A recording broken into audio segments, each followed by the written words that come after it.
The President of the Institute of ශනයකට, the President of the Institute.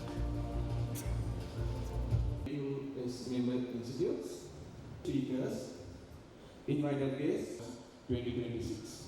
Full welcome to Honorable Dr. National event of a long-standing milestone, important point of transfer. Always be shared knowledge has traveled a significant, much wider professional at a time when our industry. I particularly encourage our young quantity surveyors and emerging professionals who are here today to make full use of this Congress. Listen to the experience of senior professionals. Challenge established thinking who are here today to make full use of this Congress. The future of PAQS and indeed the future of profession will ultimately be shaped by you.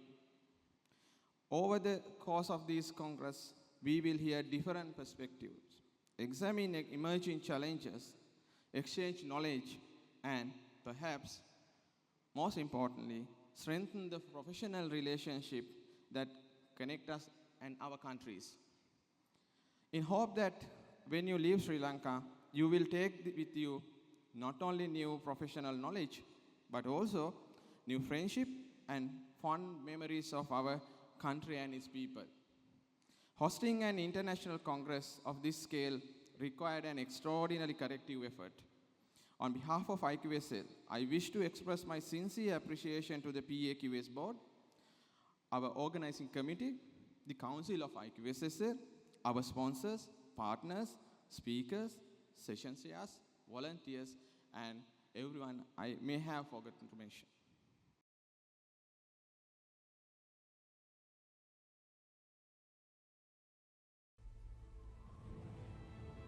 Take a moment to walk with us through our cities, old and new. Colombo then, Colombo now.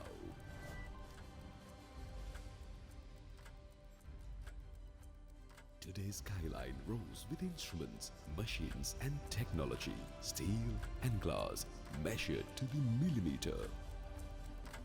But 2,000 years before, our ancestors built irrigation systems and tanks so perfectly leveled that water still flows through them today without a single instrument. Sustainable, in harmony with the land, built more by the power of mind than the power of machine.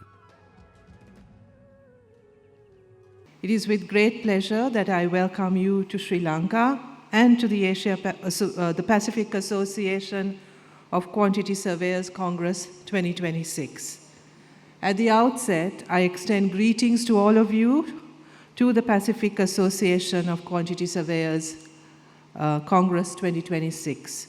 I also congratulate the Institute of Quantity Surveyors Sri Lanka for successfully hosting this very prestigious Congress, and I commend the Pacific Association of Quantity Surveyors for its continued efforts to advance professional excellence and strengthen cooperation across the region. It is a great opportunity for Sri Lanka to host this important international gathering. The theme of this Congress, Constructing the Evolution, Unleashing Human Intelligence, is both timely and important as we move as a country from economic recovery towards a new phase of transformation, where the focus must shift from restoring what we lost to building a more resilient, productive, inclusive, and future-ready country. For a government, infrastructure is never simply about constructing physical assets. A road connects people to economic opportunities. A school creates opportunities for future generations. A hospital protects the health and dignity of our citizens. An irrigation system supports livelihoods and food security. A sports facility provides opportunities for our young people. A resilient public building, accessible public building, provides essential services to all those, to everyone in a community when confronted by disasters. Infrastructure, therefore, is an instrument of national development, and the decisions surrounding infrastructure are fundamentally decisions about the future of our people. As Sri Lanka continues its path to economic recovery and transformation and seeks to build a more resilient, inclusive, and competitive economy and country, our approach to infrastructure must develop accordingly. We need to strengthen the policy frameworks that guide public investment and ensure that infrastructure decisions are based on national priorities, reliable evidence, and long-term value. We must move away from viewing projects as individual construction activities, but regard them instead as long-term public assets that must continue to generate economic and social value throughout their life cycle. This requires a stronger culture of evidence-based decision-making. Before a project is approved, we must have a clear understanding of the need it is intended to address, the alternatives available, the expected economic and social benefits, the environmental implications, the risks involved, and the resources required not only to construct the asset, but also to operate and maintain it. We must ask not only whether we can build something, but whether we should build it at all, where it should be located, who will benefit from it, whether it can be sustained, and whether it represents the best possible use of resources. This is particularly important at a time when governments face significant fiscal constraints and competing demands for limited public resources. Every rupee invested by the state ultimately comes from the people. The efficient use of public resources is therefore not only a financial responsibility, it is a moral imperative. Our objective must be to ensure that public investment creates measurable and lasting value for society. This is where the evolving role of quantity surveyors becomes particularly important. The profession has moved far beyond its traditional association with measurement and cost estimation. Today, quantity surveyors contribute to investment appraisal, feasibility assessment, cost planning, procurement strategy, contract administration, risk management, value engineering, commercial governance, sustainability, and so on and so forth. This wide expertise is essential if governments are to make informed decisions about increasingly complex infrastructure investments. As we invest in transport, housing, water supply, irrigation, health work, energy, education, urban development, and climate-resilient infrastructure, we must ensure that these investments are properly prioritized and informed by evidence. We must also strengthen the management of infrastructure that we already have. The condition, utilization, and maintenance requirements of existing public assets should form part of our decision-making process. Building new infrastructure while neglecting existing assets is neither economically efficient nor sustainable.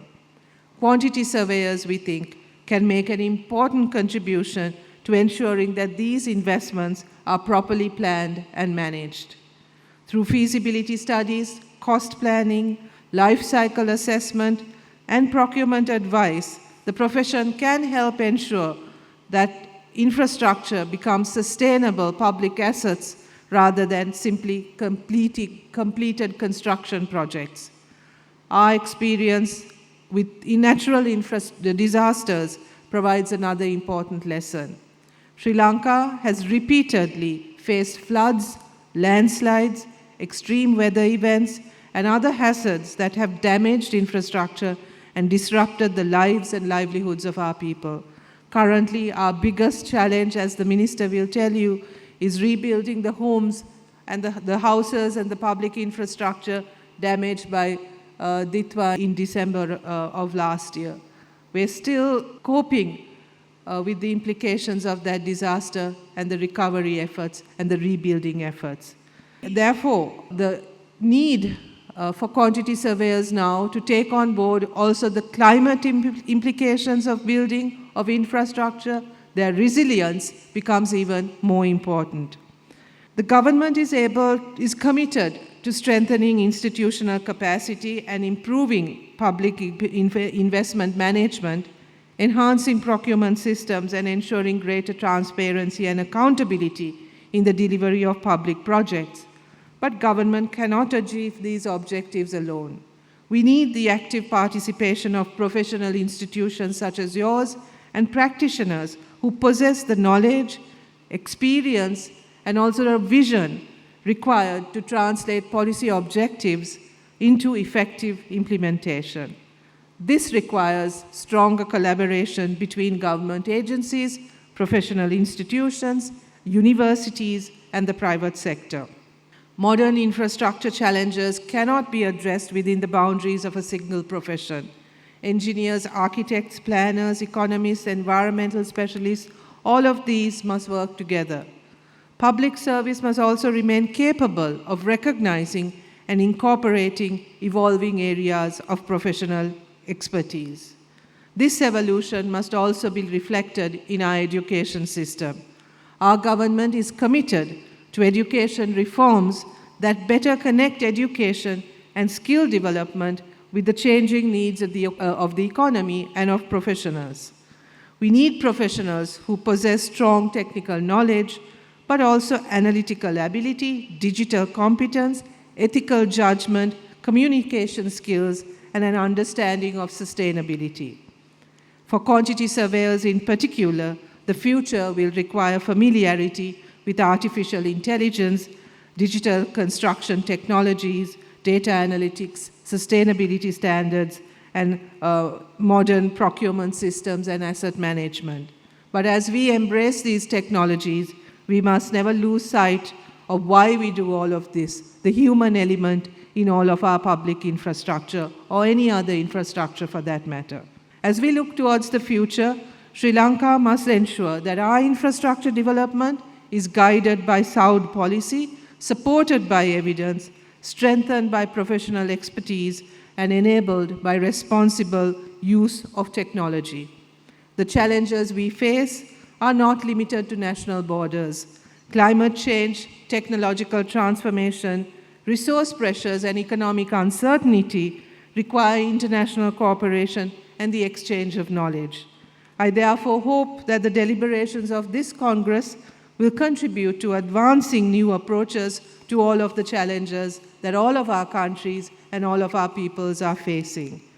The Pacific Association of Quantity Surveyors has an important role in facilitating this exchange of ideas, of thoughts, of knowledge, of strengthening professional standards and creating opportunities for collaboration across the region. I'm confident that your discussions today and tomorrow will contribute not only to the advancement of the profession, but also to the wider objective of building better societies, of better public investment throughout our region. Distinguished delegates, as we stand at this very pivotal moment in our human history, when we are at the cusp of something, of lots of transformations, many that we do not perfectly understand, let us remember that the future of the built environment will not only be determined by the technologies we adopt or the structures we construct. It will be determined by the quality of the decisions we make and how importantly we place humans within all of these systems and within all of our constructions. I wish all of you an inspiring and useful Congress. I hope that our international guests will not only enjoy the professional exchanges in this Congress, but also get the opportunity to step outside and experience our country. We would love for you to experience the hospitality of our people and the natural beauty of our country as well. So we extend a very warm welcome to all of you and wish you all of you the very best, and hope that the deliberations of that take place during these 2 days will inform many important decisions that are made in our region in the years to come. Thank you very much. Thank you very much to the Honourable Prime Minister. The Honourable Prime Minister